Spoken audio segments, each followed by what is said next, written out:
Hey guys, it's your boy, Film History Buff 69. We got some exciting news in film history. A recently unearthed big cache of paper prints from original kinetoscopes was found in a basement in New England. Kinetoscopes were like the GIF images of the late 1800s. People would line up around the block to stick their face in the little peephole and see a moving picture. What makes these rediscovered kinetoscopes so special is that they show that early film audiences had sophisticated taste.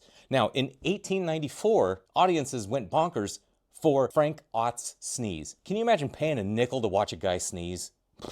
Just one short year later, in 1895, audiences went crazy for Man Stubbs' Toe.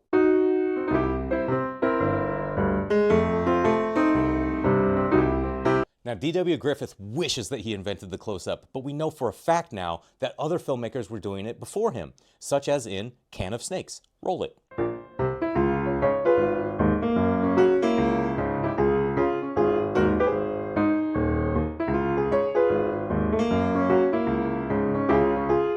Now, they didn't have fancy CGI back then, but as soon as we had cinema, we had special effects, such as seen in 1896's Lloyd Breaks Wind, a summer blockbuster for the ages.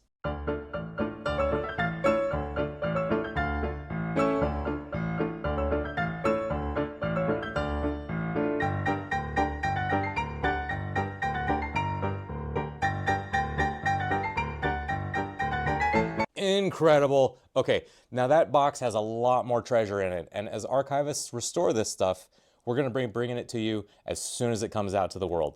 So tune in again next time. Smash that subscribe, smash that like, tell all your friends, tell all your family. Please, God, tell somebody. I am doing this alone in a vacuum.